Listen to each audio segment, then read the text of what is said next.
Hello everyone, कैसे हैं भाई। मेरे दोस्तों, जैसा कि मैंने आप लोगों को प्रॉमिस किया था कि एक अपन सीरीज लेकर के आएंगे। बहुत ही शॉर्ट वीडियो होगा, 15 से 20 मिनट का, जिसमें हम लोग डिस्कस करेंगे गेट के प्रीवियस ईयर के कुछ क्वेश्चंस को। ठीक है ना। तो ये बेसिकली ये जो अपना सीरीज है, ये उन सारे बच्चों के लिए बेनिफिटेड है जो ऑलरेडी प्रिपरेशन जर्नी में लगे हुए हैं। ठीक है ना। और उनको किसी पर्टिकुलर क्वेश्चंस को लेकर करके या पर्टिकुलर कॉन्सेप्ट को लेकर करके कहीं दिक्कतें आ रही है, उन सभी वॉरियर्स के लिए ये सेशन बहुत ही यूजफुल सेशन होने वाला है। ठीक है ना। तो इस सेशन का मेन मोटिव क्या है कि आपके प्रिपरेशन में कभी कभी क्या होता है कि कुछ हर्डल्स आने लगती है। कोई कोई क्वेश्चन है जो आपसे नहीं बनता है, कहीं ना कहीं कॉन्सेप्ट मिसिंग है या क्वेश्चंस के अप्रोच समझ में नहीं आ रहे। तो इन सारे प्रॉब्लम्स को सॉल्व करने के लिए अपन क्या है कि ये पूरा सीरीज लेकर के आ रहे हैं। तो ये टीओसी का आपको कंप्लीट सीरीज पूरा का पूरा यूट्यूब प्लेटफॉर्म पे मिलेगा, आईफा गेट सीएसई चैनल पे। तो इस चैनल को जल्द से जल्द सब्सक्राइब कर ले, ताकि इस पूरे सीरीज का आप और आपके फ्रेंड्स एज वेल एज आने वाले इंजीनियर्स बेनिफिट उठा पाए। तो इस पूरे सीरीज का मेन मोटो क्या है कि हम लोग थ्योरी वाले पार्ट को थोड़ा सा डिस्कस करेंगे, और उस थ्योरी से निकल करके आने वाले जो न्यूमेरिकल्स है उस पे हमारा मेजर फोकस रहेगा। तो आज हम लोग स्टार्ट कर रहे हैं टीओसी से अपना पहला सेशन। तो टीओसी में जो सबसे मेजर टॉपिक है, जहां से गेट हर साल क्वेश्चन पूछता है, दैट इज द डीएफए। ठीक है ना। तो डीएफए का कॉन्सेप्ट सभी को पता है, अगर नहीं पता है तो टेंशन नहीं लेना है। क्यों? क्योंकि उस कॉन्सेप्ट को सबसे पहले हम लोग डिस्कस करेंगे बहुत ही शॉर्ट फॉर्म में और बहुत ही बेहतरीन तरीके से, and then we will start solving the problem related with the DFA. हर साल 2 से 3 नंबर का क्वेश्चन आपको डीएफए से देखने को मिलता है, चाहे कोई भी गेट का पेपर आप उठा लो। तो इस पूरे सीरीज से एक बात तो तय है कि आपके ये 2 से 3 मार्क्स, मेरे वॉरियर्स, आपके गेट स्कोर कार्ड से कोई नहीं छीन सकता। तो रेडी है सब लोग? यस और no, just tell me. Ready है भाई? यस, यही बुलंदी होना चाहिए। ठीक है ना। तो चलिए, जैसा कि हम लोग जानते हैं कि डीएफए, डीएफए का फुल फॉर्म क्या होता है भाई? Deterministic finite automata. यस और नो? Deterministic finite automata. ठीक है। चलिए, तो डिटर्मिनिस्टिक फाइनाइट ऑटोमेटा का मतलब क्या होता है, बहुत शॉर्ट फॉर्म में हम लोग समझेंगे और बेहतर तरीके से समझेंगे। इसका मतलब क्या होता है कि सपोज ये हमारा इनपुट टैप है, this is the input tape, और you can say input buffer. ठीक है। और ये हमारा फाइनाइट कंट्रोल है। फाइनाइट कंट्रोल का मतलब क्या होता है? जहां पर आपके मशीन्स होते हैं, जो आप एब्स्ट्रैक्ट मॉडल ऑफ मशीन बनाते हो, वो मशीन। और इस फाइनाइट कंट्रोल का काम क्या है कि आपके इनपुट बफर से इनपुट को वन बाय वन रीड करना। Suppose this is the input, suppose this is the input, we are considering the input string w is equal to a1 a2 up to dot dot dot an। ठीक है ना। तो w हमारा क्या है? Input string है। तो ये इनपुट स्ट्रिंग कहां पर होगा? इनपुट बफर में होगा। तो this is the input buffer, और यहां पर a1 a2 a3 up to dot dot dot ये an हमारा स्ट्रिंग है, जो कि इनपुट बफर में रिसाइडेड है। तो क्या है कि हम इस इनपुट को लेफ्ट टू राइट स्कैन करेंगे, और स्कैनिंग कंप्लीट कहां होगा मेरे दोस्त? यहां पर। ठीक है ना। तो लेफ्ट टू राइट इस इनपुट को स्कैन करना है, and after the complete scanning of input we have two choices, इधर we will reach to the final state or we will reach to the non final state. कोई तीसरा decision नहीं होने वाला है। ठीक है ना। तो हमारे पास यहां पर दो चॉइसेस आते हैं कि या तो हम लोग फाइनल स्टेट पे रीच करेंगे, that's I am representing by QF. QF का मतलब हो गया, क्यू का मतलब हो गया स्टेट, एफ का मतलब हो गया फाइनल। या हम लोग कहां रीच कर सकते हैं भाई मेरे? तो नॉन फाइनल स्टेट में। So if we are reaching to the final state, it basically means the string is accepted. String को क्या करना है? एक्सेप्ट कर लेना है। और अगर आप नॉन फाइनल स्टेट में रीच कर रहे हो तो स्ट्रिंग को क्या करना है? रिजेक्ट कर देना है। तो किसी भी मशीन में जनरली दो तरह के स्टेट्स होते हैं, final and non final. The final state basically recommending the string acceptance of the string, and the non final state represent the rejection of the string। बात समझ में आ रहा है? और उस स्ट्रिंग उस मशीन का जो मॉडल है, ठीक है ना, कैसे रिप्रेजेंट करते हैं, दोस आइडियाज ऑलरेडी यू हैव। ठीक है ना। मैं ये मान करके चलता हूं कि फाइनल नॉन फाइनल स्टेट को रिप्रेजेंट कैसे करते हैं, ये सब चीजों के बारे में आपको थोड़ा बहुत पता है। ठीक है ना। उसके मेन जो कॉन्सेप्ट्स है उस पर हम लोग बात करके उससे रिलेटेड न्यूमेरिकल देखेंगे। तो बहुत ही सिंपल सा फंडा है, स्ट्रिंग को कंप्लीट वे में आप स्कैन करो और कंप्लीट स्कैनिंग के बाद we have a two option, इधर we will reach to the final state or we will reach to the non final state. तो अगर आप फाइनल स्टेट में रीच कर रहे हैं तो स्ट्रिंग को एक्सेप्ट करना है, नॉन फाइनल स्टेट में रीच कर रहे हैं तो स्ट्रिंग को रिजेक्ट करना है। And this decision will be taken in a single computation. मतलब एक ही बार स्कैनिंग के बाद अगर आप ये डिसीजन ले पा रहे हो कि कोई भी स्ट्रिंग एक्सेप्ट होगा या रिजेक्ट होगा, then in that situation the machine is called DFA. इसका और एक प्रिसाइज हम लोग डेफिनेशन देखेंगे, फिलहाल के लिए आप इतनी बातों को समझो। तो कहने का मतलब क्या है कि हमारे पास अगर कोई भी मॉडल ऑफ मशीन है, suppose this is the machine which is DFA in nature, this is the machine M जिसका नेचर कैसा है, तो डीएफए के तरह है, मतलब डिटर्मिनिस्टिक है। तो इस मशीन में अगर हम कोई भी स्ट्रिंग पास कर रहे हैं, स्ट्रिंग डब्ल्यू, तो या तो वो स्ट्रिंग एक्सेप्ट होगा या स्ट्रिंग क्या होगा, रिजेक्ट होगा। तो स्ट्रिंग को एक्सेप्ट कब करना है मेरे दोस्त, तो if W belongs to the language L, because definitely whenever we are constructing a machine it is always constructed for a given language L। हमेशा हम लोग मशीन किसके लिए बनाते हैं, एक गिवन लैंग्वेज L के लिए बनाते हैं। तो अगर किसी गिवन लैंग्वेज L के लिए अगर ये मशीन बनाया जा रहा है और इस मशीन में हम लोग कोई भी स्ट्रिंग W पास कर रहे हैं, तो वो स्ट्रिंग या तो एक्सेप्ट होगा, और एक्सेप्ट कब होगा, अगर स्ट्रिंग हमारे लैंग्वेज का पार्ट है, और रिजेक्ट कब होगा, रिजेक्ट कब होगा, if the string does not belong to the language। ठीक है ना। से कोई भी मशीन जो इस तरह के बिहेवियर को शो कर रहा है, अगेन आई एम रिपीटिंग, कोई भी मशीन अगर जो इस तरह के बिहेवियर को शो कर रहा है, किस तरह का बिहेवियर भाई, स्ट्रिंग को एक्सेप्ट करना है कब, जब स्ट्रिंग लैंग्वेज का पार्ट है, रिजेक्ट करना है कब, जब स्ट्रिंग लैंग्वेज का पार्ट नहीं है। So this kind of machine is called a DFA, means the machine is deterministic in nature because in a single computation, एक ही कंप्यूटेशन के बाद, एक ही स्कैनिंग के बाद मशीन ये डिसाइड कर पा रहा है कि स्ट्रिंग को एक्सेप्ट करे या रिजेक्ट करे। बात समझ में आ रहा है, वेरी बेसिक फंडामेंटल, क्लियर है भाई। चलो अब मशीन के बिहाफ पे इसको कैसे समझेंगे, तो देखिए मशीन के बिहाफ पे अगर किसी भी मशीन में, ठीक है ना, हर एक इनपुट सिंबल के लिए हर एक स्टेट पे अगर यूनिक ट्रांजिशन है, that machine is called DFA. तो बेसिक फॉर्म में हम लोग डिफाइन कैसे करेंगे, ठीक है ना, ये डेफिनेशन बहुत इंपॉर्टेंट है क्योंकि सारे प्रॉब्लम सॉल्विंग पे मैं यूज करने वाला हूं, ठीक है ना। On every state there should be unique transition for every input symbol,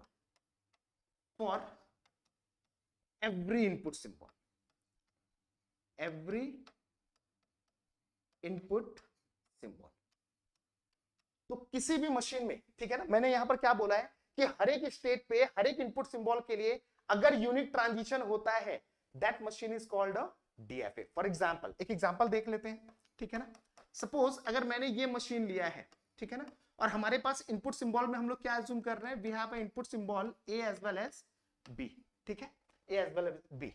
तो ये सिग्मा से हम लोग रिप्रेजेंट क्या करते हैं, सेट ऑफ इनपुट सिंबल को रिप्रेजेंट करते हैं। तो इनपुट सिंबल में हमारे पास क्या है, ए एंड बी। तो अब ये सपोज हमारा क्यू नॉट स्टेट है, तो मैंने यहां पर क्या बोला है कि हर एक स्टेट पे हर एक इनपुट सिंबल के लिए यूनिक ट्रांजिशन होना चाहिए, तब वो मशीन क्या माना जाएगा, डीएफए माना जाएगा। लाइक अगर मैंने यहां पर ए पे सेल्फ लूप ले लिया और बी पे दूसरे स्टेट पे हम लोग माइग्रेट कर रहे हैं, suppose this is A state Q1 और सपोज ये क्या है, फाइनल स्टेट है, और इस स्टेट पे अगेन मैंने बी पे सेल्फ लूप ले लिया और ए पे हम लोग वापस से Q0 पे आ गए, ठीक है ना। तो अब हमारे पास इनपुट सिंबल में दो इनपुट सिंबल है, स्टेट कितने हैं, दो हैं, जिसमें से एक नॉन फाइनल है, दूसरा फाइनल है। तो यहां पर इस मशीन को ध्यान से ऑब्जर्व करिए, देखिए इस स्टेट पे ए और बी के लिए यूनिक ट्रांजिशन है। ट्रांजिशन को कैसे रिप्रेजेंट करते हैं भाई मेरे, तो डेल्टा Q0 पे अगर ए इनपुट देंगे तो हम लोग कहां मूव कर रहे हैं, सिर्फ Q0 पे, यस और नो, ऐसा लिख सकते हैं। Q0 पे ए देंगे तो we are migrating to the Q0। Similarly अगर आप Q0 पे बी इनपुट देते हैं तो आप कहां माइग्रेट हो रहे हो भाई, तो Q1 स्टेट पे आप माइग्रेट हो रहे हो, ठीक है ना। जो ट्रांजिशन है वो Q1 स्टेट पे है। सिमिलरली अगर Q1 के बारे में सोचें तो Q1 में अगर ए दे रहे हैं तो we are migrating to the Q0, and Q1 पे अगर आप बी दे रहे हैं तो we are migrating to the Q1 itself, yes और नो, Q1 इटसेल्फ। तो यहां पर देखो ये जितने भी ट्रांजिशन है, ये सारे ट्रांजिशन क्या है, यूनिक है।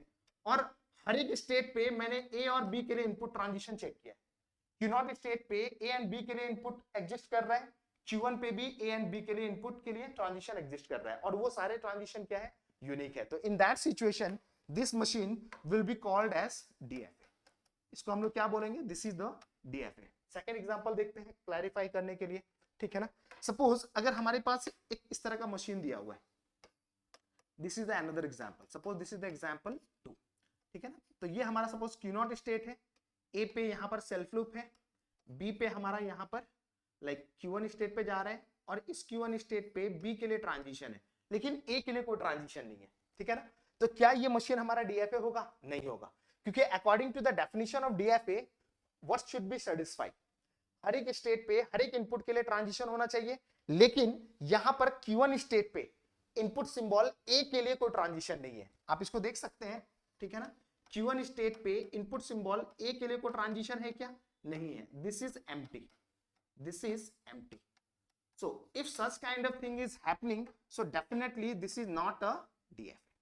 This is not a DFA. Again एक और एग्जांपल लेकर करके वेरीफाई करते हैं, लाइक एग्जांपल नंबर 3।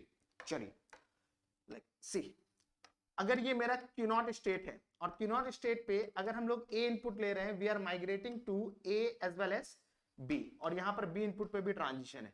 सपोज ये हमारा Q0 है, ठीक है ना, और इस Q0 पे ये हमारा B इनपुट है और ये हमारा A इनपुट है। तो क्या ये डीएफए है? तो मेरे दोस्त यहां पर आप ध्यान से देखो, तो Q0 स्टेट पे अगर आप इनपुट सिंबल A देते हैं तो क्या होगा, आप Q0 पे भी जा सकते हैं एज वेल एज आप कहां जा सकते हैं, लाइक ये Q0 है और ये हमारा क्या है, this is the Q1, okay, this is the Q1। तो on the input symbol A at the state Q0 we can migrate to Q0 as well as Q1। तो यहां पर हम लोग कहां माइग्रेशन ले सकते हैं, Q0 as well as Q1। तो क्या ये ट्रांजिशन यूनिक है, बोलो भाई, नहीं है ना। तो this transition is not unique. Are you getting my point or not? This transition is not unique. तो क्या ये मशीन डीएफए होगा मेरे दोस्त? This machine will never be a DFA. So that is the basic fundamental of constructing any DFA machine. तो DFA machine जब भी आप बनाओ, बस एक छोटा सा पॉइंट ध्यान में रखना है। क्या ध्यान में रखना है मेरे भाई? तो हर एक स्टेट पे हर एक इनपुट सिंबल के लिए यूनिक ट्रांजिशन होना चाहिए। बात समझ में आ रहा है? चलिए, अगर इतनी बात समझ में आ रहा है तो अब इससे रिलेटेड हम लोग 2 से 3 न्यूमेरिकल करेंगे, क्योंकि सेशन का मेन मोटिव क्या है, छोटे से कॉन्सेप्ट को सीखना और उसके रेलिवेंट जितने भी प्रॉब्लम्स पॉसिबल हो सकते हैं उन सारे प्रॉब्लम्स को डिस्कस करना, जिससे आपका कॉन्फिडेंस ग्रेजुअली बिल्डअप करे और फाइनली आप गेट में अच्छा बेहतर परफॉर्म कर पाए। ठीक है, चलिए देखते हैं। तो हम लोग एक एग्जांपल ले रहे हैं, और जैसा कि हम लोग जानते हैं ऑलवेज हम लोग किसके लिए मशीन बनाते हैं, for a given language L. तो सबसे पहले हम लोग लैंग्वेज को समझेंगे और उस लैंग्वेज के लिए हम लोग क्या करेंगे, मशीन डिजाइन करेंगे।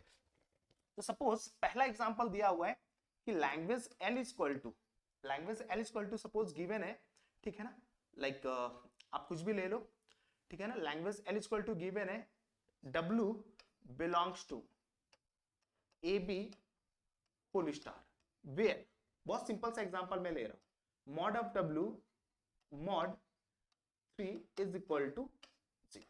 ठीक है, तो समझना ये क्या बोल रहा है कि एनी स्ट्रिंग, इसका बेसिक अंडरस्टैंडिंग तो अपने को है, अगर नहीं है तो आप मेरे YouTube चैनल पे जाकर के देख सकते हैं अंडरस्टैंडिंग ऑफ लैंग्वेजेस, जहां पर मैंने पूरा बताया है कि इस तरह का लैंग्वेज क्या एक्चुअली में डिस्क्राइब करने की कोशिश कर रहा है।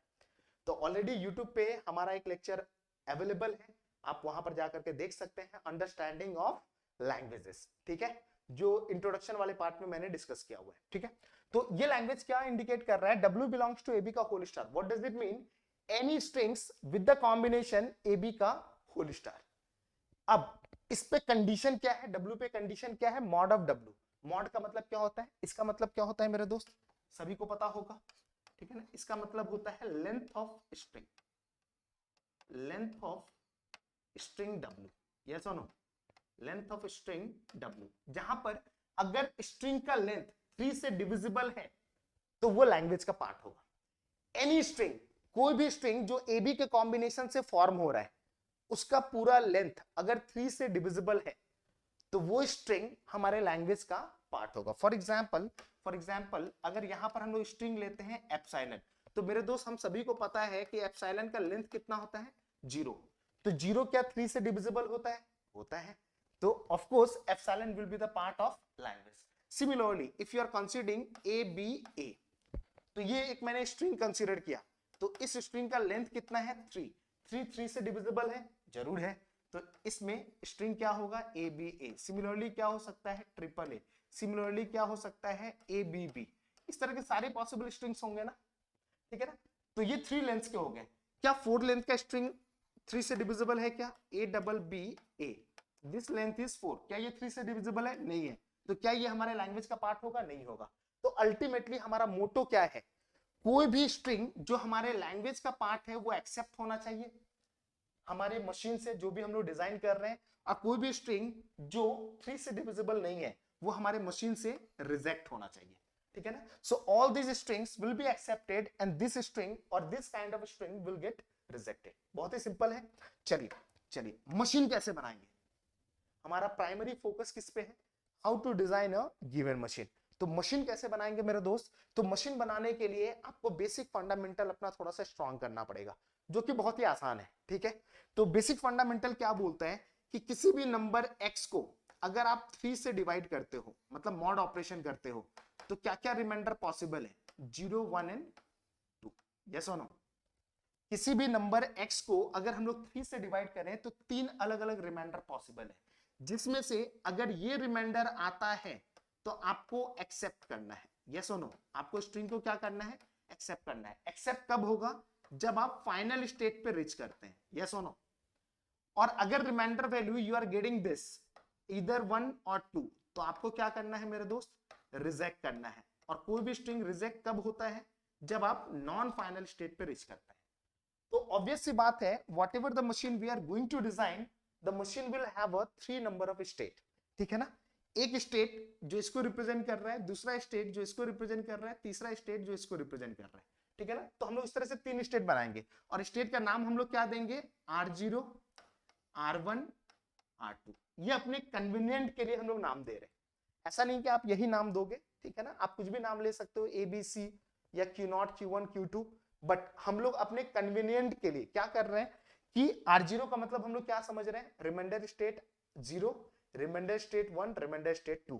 तो हम लोग 3 स्टेट बना रहे हैं, remainder state 0, remainder state 1 and remainder state 2, ठीक है। तो of course if you are migrating to the remainder state 0, then the string will be accepted। और कब एक्सेप्ट होगा? जब वो फाइनल स्टेट होगा। तो ऑब्वियस सी बात है कि इस स्टेट को हमें क्या बनाना है मेरे दोस्त? फाइनल बनाना है। और रिमेनिंग जो 2 स्टेट्स हैं उसको क्या बनाना पड़ेगा? Non final. नॉन फाइनल कैसे रिप्रेजेंट करते हैं? सिंगल सर्कल से। और फाइनल को कैसे रिप्रेजेंट करते हैं? डबल सर्कल से। Those are the like basic fundamental जो आप सभी लोग जानते हैं, ठीक है। तो चलिए ये हमारा क्या हो गया? इनिशियल स्टेट हो गया, ठीक है ना। Since initial state is the final state, तो by default the epsilon will be accepted, ठीक है ना। इनिशियल स्टेट अगर किसी भी मशीन में फाइनल स्टेट होता है तो बाय डिफॉल्ट वो मशीन क्या एक्सेप्ट करेगा? एप्सिलॉन। तो पहला काम तो हो गया, ठीक है ना। अब इस स्टेट पे ए या बी कुछ भी इनपुट देते हैं, हम लोग यहां माइग्रेट हो रहे हैं। इस स्टेट पे ए बी कुछ भी इनपुट देंगे, यहां माइग्रेट हो रहे हैं। और यहां पर ए या बी कुछ भी देंगे, यहां माइग्रेट हो रहे हैं। अब यहां पर आप शायद सोच रहे होंगे कि सर यहां पर तो 2 अलग अलग इनपुट के लिए सेम स्टेट पे ट्रांजिशन है, जबकि आपने बोला था कि हर एक इनपुट सिंबल पे यूनिक ट्रांजिशन होना चाहिए।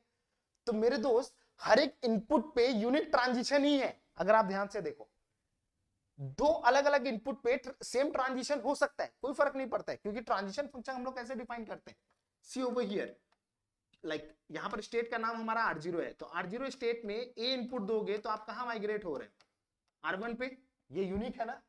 सिमिलरली अगर आप R0 स्टेट पे बी इनपुट दे रहे हो, आप कहां माइग्रेट हो रहे हैं? अगेन R0 पे। ये जो ट्रांजिशन है, ये ट्रांजिशन तो यूनिक ही है ना। 2 अलग अलग इनपुट पे सेम स्टेट पे ट्रांजिशन हो सकता है, ये यूनिक है। लेकिन सेम इनपुट पे 2 अलग अलग स्टेट पे अगर ट्रांजिशन होता है तो ये ट्रांजिशन यूनिक नहीं है, ठीक है ना। बहुत बार बच्चे इस पॉइंट पे कंफ्यूज हो जाते हैं, ठीक है। तो ये हमारा बन गया फाइनल डीएफए। अब इस डीएफए को वेरीफाई कर लीजिए हमारे एक्चुअल डेफिनेशन से। तो हर एक स्टेट पे हर एक इनपुट के लिए क्या होना चाहिए? यूनिक ट्रांजिशन होना चाहिए। तो देखिए R0 पे AB के लिए यूनिक ट्रांजिशन है, R1 पे भी AB के लिए यूनिक ट्रांजिशन है और R2 पे भी AB के लिए यूनिक ट्रांजिशन है। ठीक है, अब ये मशीन वो सारा स्ट्रिंग एक्सेप्ट कर रहा है जो हमारे लैंग्वेज का पार्ट है, और वो सारे स्ट्रिंग को रिजेक्ट करेगा जो हमारे लैंग्वेज का पार्ट नहीं है, लाइक दिस।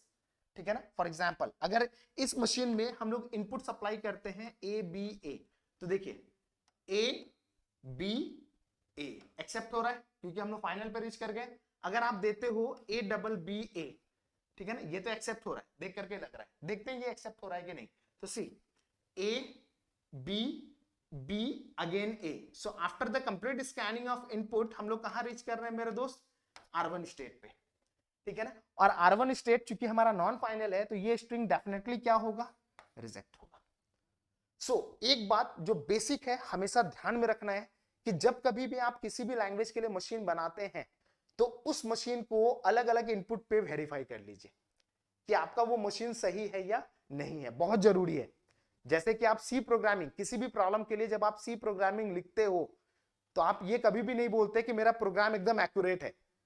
एक्यूरेसी को हम लोग क्या करते हैं मेरे दोस्त, चेक करते हैं। कैसे चेक करते हैं, अलग अलग इनपुट को सप्लाई करके। Suppose we have written a program to find out the whether a number is prime or not, so how can you verify whether your program is correct और not. So what you will do, you will supply the different input. ठीक है ना, prime non prime सारा input आप दोगे। अगर वो prime को प्राइम बोल रहा है और जो नॉन प्राइम नंबर है उसको नॉन प्राइम बोल रहा है, मतलब आपका प्रोग्राम सही है। लेकिन अगर आपने फोर्स सप्लाई किया और उसको भी वो प्राइम बोल रहा है, मतलब कि आपके प्रोग्रामिंग लॉजिक में कहीं ना कहीं गड़बड़ है। यही करते हो ना मेरे भाई, तो यही काम आपको यहां पर भी करना है। So whenever you are constructing a DFA machine for a given language L, always try to verify whether your machine is correct और नॉट। क्लियर है भाई, चलिए। तो अगर इतनी बात समझ में आ रही है तो एक मैं आपको दूसरा प्रॉब्लम दे रहा हूं जो गेट 2011 का आया हुआ क्वेश्चन है। ठीक है ना, गेट 2011 का आया हुआ क्वेश्चन है। तो क्वेश्चन क्या है, तो क्वेश्चन बहुत ही सिंपल है। लैंग्वेज एल दिया हुआ है A to the power N K, where N is greater than 0 and K is positive integer constant, positive integer constant. ठीक है ना, ये एक जनरलाइज फॉर्म का क्वेश्चन है। पॉजिटिव इंटीजर कांस्टेंट का मतलब क्या होता है, सबसे पहले मतलब समझते हैं। पॉजिटिव इंटीजर कांस्टेंट का मतलब होता है द वैल्यू ऑफ के could be 1 2 3 and so on. ठीक है ना, जीरो जो है वो पॉजिटिव इंटीजर में नहीं आता है। Positive integer always start from the 1 and goes on.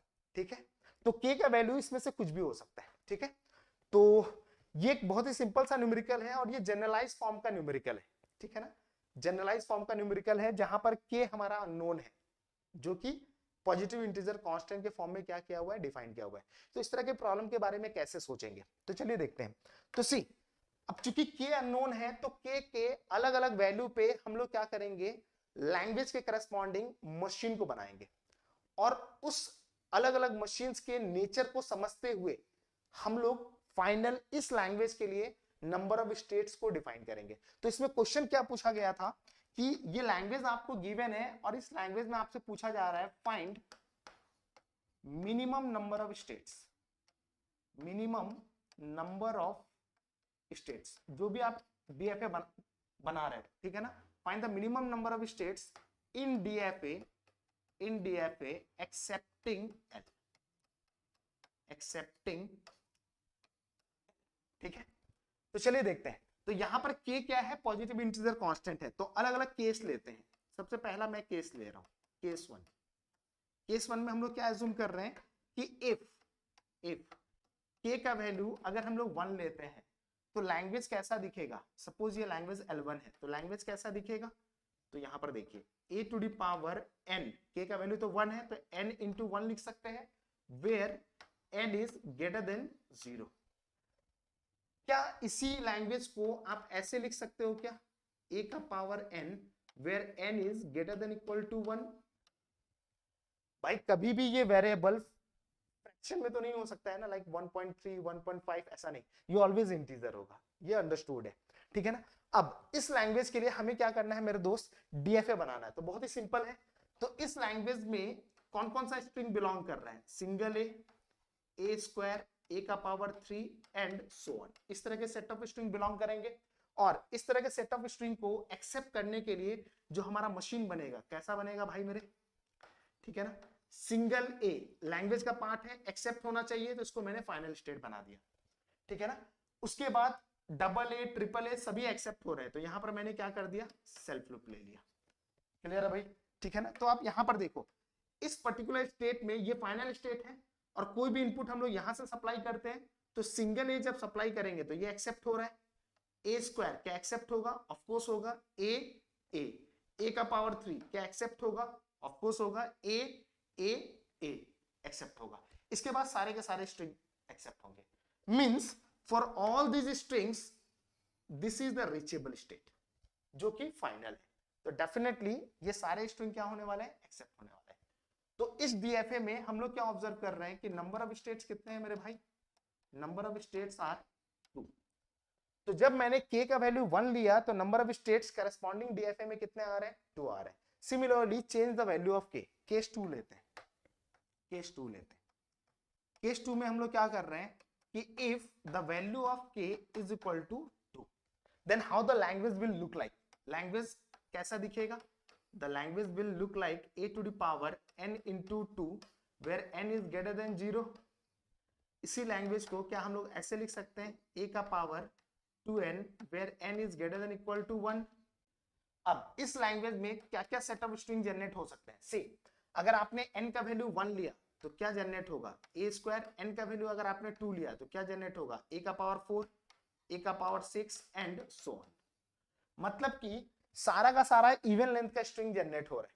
अब इसके लिए हमें डीएफए बनाना है, तो जब भी आप डीएफए बनाते हो मेक श्योर कि आपका सबसे पहले minimum length of string accept होना चाहिए, ठीक है, और इसके अलावा कोई भी स्ट्रिंग एक्सेप्ट नहीं होना चाहिए।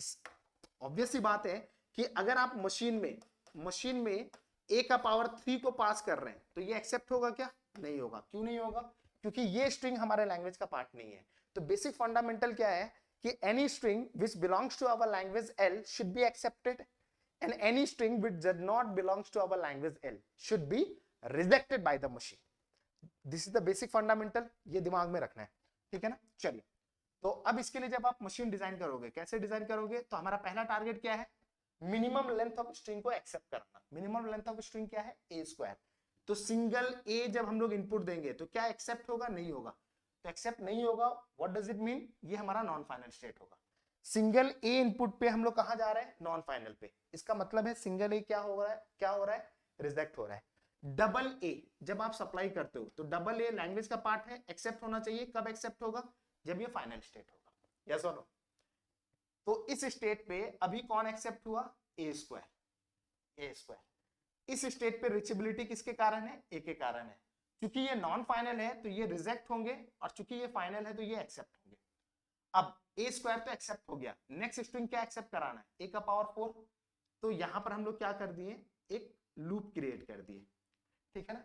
तो अब यहां पर ध्यान से देखो, 1a 2a 3a पे यहां पर आएंगे, मतलब a का पावर 3 पे यहां पर आ रहा है, फिर एक a मतलब a टू द पावर 4 पे यहां पर जा रहे हैं, फिर एक a लेंगे, a के पावर 5 पे यहां पर आ रहे हैं, और a के पावर 6 पे यहां पर जा रहे हैं, और ये ऐसे चलता ही जा रहा है, ठीक है ना, यस और नो। मींस इन सारे स्ट्रिंग्स पे रिचेबिलिटी कहां पर है, इस स्टेट पे है। स्टेट का नाम आप कुछ भी दे सकते हो, you can give A B and C, ठीक है ना। So for all these inputs we are migrating to the state B, and since B is the non final state, so ये सारे स्ट्रिंग क्या होंगे, रिजेक्ट होंगे।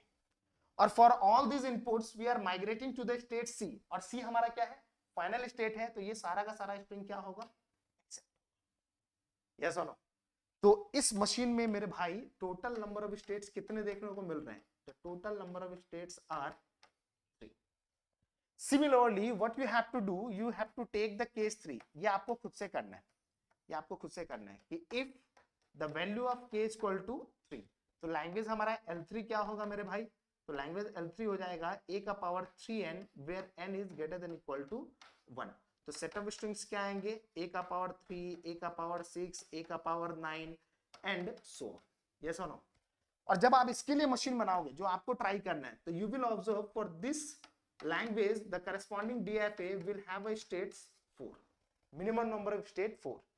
सो अल्टीमेटली हम लोग क्या ऑब्जर्व कर रहे हैं, तो देखिए क्या ऑब्जर्व कर रहे हैं, जब मैंने k का वैल्यू, ध्यान से देखना, जब मैंने k का वैल्यू 1 लिया तो टोटल नंबर ऑफ स्टेट्स कितने आ रहे हैं 2, तो क्या इसको हम लोग लिख सकते हैं 1 + 1, ठीक है। चलिए, तो k का वैल्यू जब मैंने 2 लिया तो टोटल नंबर ऑफ स्टेट्स कितने आ रहे हैं मेरे भाई, तो ये आ रहा है 3, तो क्या इसको हम लोग लिख सकते हैं 2 + 1। सिमिलरली अगर आपने k का वैल्यू 3 लिया तो टोटल नंबर ऑफ स्टेट्स कितने आ रहे हैं 4, तो you can write 3 + 1 means whatever the value of k we are considering in the corresponding DFA, the minimum number of states is that plus 1. So finally in a DFA the number of states will be k plus 1. Yes or no? ऐसा हम लोग बोल सकते हैं क्या? Definitely बोल सकते हैं, and this one will become your final. ये क्वेश्चन पूछा गया था गेट 2011 में। अब एक और क्वेश्चन को देखते हैं जो गेट 2018 में पूछा गया था। इंटरेस्टिंग क्वेश्चन है, ठीक है ना। एग्जैक्टली मैं वही क्वेश्चन नहीं दे रहा हूं, उसी के आसपास का आपको क्वेश्चन दे रहा हूं, ठीक है ना। दूसरा क्वेश्चन जो 2018 में पूछा गया, अगर आप इस क्वेश्चन का सॉल्यूशन समझ पा रहे हैं, वो क्वेश्चन आप खुद से ट्राई करना, एकदम इजीली बन जाएगा, ठीक है ना। तो चलिए 2018 में क्या पूछा गया, एक लैंग्वेज दिया हुआ था, ठीक है ना, W1 A W2 where W1 W2 belongs to AB का होल स्टार, ठीक है, and mod of W1 is equal to 2 and mod of W2 is greater than equal to 2. Suppose ये दिया हुआ है। अब इस एक प्रॉब्लम को देखिए, इस तरह के प्रॉब्लम को सॉल्व करने के लिए इस एक प्रॉब्लम को दो पहलू में आपको समझना है, दो पहलू में आपको क्या करना है, समझना है, ठीक है ना। दो अलग अलग स्ट्रिंग्स हैं, W1 एंड W2, ठीक है। W1 पे कंडीशन क्या अप्लाई है, it should be greater than equal to 2, और W2 पे क्या कंडीशन अप्लाई है, it is greater than equal to 2, it is equal to 2 and it is greater than equal to 2। तो मेरे भाई अगर मैं आपको दो लैंग्वेज दूं, ठीक है ना, एक लैंग्वेज मैंने दिया आपको L1, ये लैंग्वेज कैसा दिया, तो W बिलोंग्स टू AB का whole star where mod of W is equal to 2, और मैं आपको बोलूं इसके लिए DFA बनाओ, तो सबसे पहले तो आपको यह समझना है कि इस लैंग्वेज में कौन कौन सा स्ट्रिंग बिलोंग करेगा, हर दो लेंथ का स्ट्रिंग बिलोंग करेगा। ये क्या बोल रहा है, any strings over the input symbol A and B whose length is 2। तो क्या क्या स्ट्रिंग पॉसिबल है दो लेंथ के, भाई आप ही बताओ, AA, AB, BA and BB, इसके अलावा कोई स्ट्रिंग एग्जिस्ट करेगा क्या, नहीं करेगा। तो इस लैंग्वेज में सिर्फ 4 ही स्ट्रिंग एग्जिस्ट कर रहे हैं। अब एक ऐसा DFA मशीन बनाना है जो सिर्फ और सिर्फ इन 4 स्ट्रिंग को एक्सेप्ट करे, बाकी को क्या करे, रिजेक्ट करे। कैसे बनाएंगे मेरे भाई, ठीक है ना। तो चलिए AB कुछ भी लेते हैं तो हम लोग यहां पर आ गए, फिर यहां पर अगर AB कुछ भी लेते हैं तो यहां पर आ गए, तो ये क्या हो रहा है, एक्सेप्ट, यस और नो। तो चलिए यहां पर देखते हैं, ध्यान से देखते हैं। तो इस स्टेट पे इस स्टेट पे रीचेबिलिटी किसके कारण है, A और B के कारण है। A या B ये हमारे लैंग्वेज का पार्ट है क्या, नहीं है, तो ये रिजेक्ट होना चाहिए, रिजेक्ट हो रहा है। कैसे हो रहा है, तो ये नॉन फाइनल है। इस स्टेट पे रीचेबिलिटी किसके कारण है, तो देखिए AA, उसके बाद AB, उसके बाद BA, उसके बाद BB, इन चारों स्ट्रिंग के कारण हम लोग कहां रीच कर पा रहे हैं, इस पर्टिकुलर स्टेट पे रीच कर पा रहे हैं। और चूंकि ये स्टेट फाइनल है तो ये चारों का चारों स्ट्रिंग हमारा क्या होगा मेरे दोस्त, एक्सेप्ट होगा, ठीक है।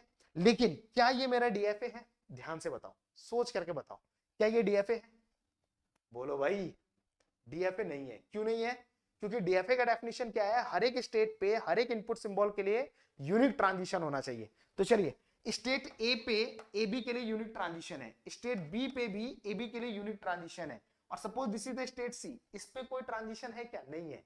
तो आपको ट्रांजिशन इंट्रोड्यूस करना पड़ेगा। To make it DFA you have to introduce another transition for the input symbol AB। बात समझ में आया, मींस अगर कोई भी स्ट्रिंग का लेंथ 2 है तो वो एक्सेप्ट हो रहा है, 2 लेंथ के अलावा कोई भी लेंथ का स्ट्रिंग अगर मशीन में सप्लाई करेंगे वो सारा का सारा स्ट्रिंग रिजेक्ट होगा। सपोज भाई यूजर के लिए क्या है, यूजर तो कोई भी इनपुट सप्लाई कर सकता है ना, A B A A, तो ये रिजेक्ट होना चाहिए ना, क्यों, क्योंकि ये हमारे लैंग्वेज का पार्ट नहीं है। तो DFA का बेसिक नेचर है, एनी स्ट्रिंग जो हमारे लैंग्वेज का पार्ट नहीं है वो रिजेक्ट होना चाहिए। और इसको रिजेक्ट कराने के लिए हम लोग यहाँ पर एक नया स्टेट को इंट्रोड्यूस किए हैं, जिसका नाम हम लोग क्या दे रहे हैं, डेड स्टेट। जिसका नाम हम लोग क्या दे रहे हैं मेरे भाई, डेड स्टेट। बात समझ में आ रहा है? तो इस मशीन में टोटल नंबर ऑफ स्टेट कितने देखने को मिल रहे हैं, 4। अब इसी लैंग्वेज के फॉर्मेट को चेंज करना है इस रूप में। सपोज L2 में अगर हमें गिवन है W बिलोंग्स टू AB का whole star, where mod of W is greater than equal to, same funda है, तो इसी मशीन में छोटा सा चेंज करना रहेगा। अब ये क्या बोल रहा है, ये बोल रहा है कि 2 या 2 से अधिक कोई भी लेंथ का स्ट्रिंग क्या होगा, एक्सेप्ट होगा। तो rather than going to the dead state हमें क्या करना पड़ेगा, एकदम सही दिमाग में आ रहा है आपका मेरे भाई, ठीक है ना, क्या करना पड़ेगा मेरे दोस्त। अब डेड स्टेट की क्या जरूरत है, क्या नहीं है, डेड स्टेट की क्या जरूरत है, क्या नहीं है, क्योंकि 2 लेंथ के बाद कोई भी स्ट्रिंग आता है वो सारा का सारा स्ट्रिंग क्या होगा, तो 2 लेंथ पे तो यहां पहुंच गए। अब 2 लेंथ के बाद सपोज AA B लेते हैं, AA B ये भी एक्सेप्ट होगा, या AAA लेते हैं ये भी एक्सेप्ट होगा। बात समझ में आ रहा है? या आप इसके बाद कुछ भी ले लो, ABAA ये सब क्या होंगे, एक्सेप्ट होंगे। So in this state if you will introduce a self loop over the input symbol AB, तो 2 लेंथ से तो यहां रीच कर रहे हैं, और 2 के बाद के किसी भी लेंथ को जनरेट करने के लिए क्या कर रहे हैं, सेल्फ लूप इंट्रोड्यूस कर रहे हैं। तो ये मशीन बन गया किसके लिए, इसके लिए, ठीक है ना। तो अब यही दोनों लैंग्वेज के बीच में कौन फंसा हुआ है, ये ए फंसा हुआ है। तो मेरे दोस्त क्या इस लैंग्वेज को हम लोग ऐसे लिख सकते हैं क्या, L1 A L2 लिख सकते हैं। और इसी के लिए तो मशीन बनाना है, इसी के लिए तो क्या करना है, मशीन बनाना है। अब क्या है, language L1 concatenated with A and this is concatenated with L2. This is the final language which capital L is representing, for which we have to construct a DFA. अब DFA बनाना थोड़ा सा आसान हो गया इसके लिए, ठीक है। तो चलिए देखते हैं कैसे बनाएंगे। अब बहुत ही सिंपल है, अगर इतनी बात आपको समझ में आ रही है तो ये डेफिनेटली बन जाएगा। तो चलिए देखते हैं। तो W1 के लिए हमें क्या करना है, ठीक है ना। तो W1 के लिए AB अगेन AB, यहां पर पहुंच गए। तो सी यहां से लेकर करके यहां तक के स्टेट में हम लोग क्या एक्सेप्ट करा पा रहे हैं भाई, तो W1 इज इक्वल टू 2, मतलब 2 लेंथ का सारा स्ट्रिंग यहां से क्या होने वाला है, जनरेट होने वाला है। लेकिन क्या ये 2 लेंथ का सारा स्ट्रिंग एक्सेप्ट कर रहा है, नहीं, कोई भी स्ट्रिंग जो इस पूरे फॉर्म को फॉलो कर रहा है वही एक्सेप्ट होगा। Any string which is following the form of this will be accepted by the corresponding DFA। तो अभी तक इस स्टेट से इस स्टेट पे जो रिचेबिलिटी है वो सिर्फ W1 के कारण है, 2 लेंथ के कारण। अब W1 के बाद कौन आ रहा है, A, तो डेफिनेटली यहां पर A इनपुट सिंबल पे हम लोग कहां जाएंगे, एक दूसरे स्टेट पे आ जाएंगे, ठीक है ना। तो यहां से यहां तक का जो सफर है वो किसके कारण तय हो रहा है, A के कारण हो रहा है। अब नेक्स्ट क्या है, W2। तो W2 के लिए हमें क्या करना होगा, अगेन AB अगेन AB। अब ये हमने क्या किया, फाइनल बना दिया, ये हमने क्या किया, फाइनल बना दिया। अब इसके बाद चूंकि W2 पे कंडीशन क्या अप्लाई है, ग्रेटर देन इक्वल टू 2, तो इसके बाद कोई भी लेंथ लेते हैं वो सभी का सभी लेंथ ऑफ स्ट्रिंग क्या होगा, तो डेफिनेटली यहां से यहां तक का जो ट्रांजिशन है वो किसके कारण है, W2 greater than equal to. अब इन तीनों को अगर आप कॉन्कैटिनेट कर देते हो तो कोई भी स्ट्रिंग जो इस फॉर्म को फॉलो कर रहा है W1 A W2, वो सारा का सारा स्ट्रिंग क्या होगा, एक्सेप्ट होगा। यस और नो, वो सारा का सारा स्ट्रिंग क्या होगा, एक्सेप्ट होगा। लेकिन अभी हमारा टारगेट कंप्लीट नहीं हुआ है। बेसिक जो डेफिनेशन है DFA का वो क्या है, हर एक स्टेट पे हर एक इनपुट सिंबल के लिए यूनिक ट्रांजिशन होना चाहिए। चलिए इसको चेक करते हैं। इस स्टेट पे AB के लिए यूनिक ट्रांजिशन है, इस पे भी AB के लिए यूनिक ट्रांजिशन है, क्या इस पे B के लिए ट्रांजिशन है, नहीं है। तो B के लिए ट्रांजिशन इंट्रोड्यूस करना पड़ेगा ना। तो यहां पर अगर हम लोग B देते हैं तो we have to move in a dead state, मतलब कि किसी भी स्ट्रिंग में अगर मिड पॉइंट पे A के अलावा अगर B आ जाता है तो डेफिनेटली वो स्ट्रिंग क्या होना चाहिए, रिजेक्ट होना चाहिए, because those are not our target string, those are not our target string.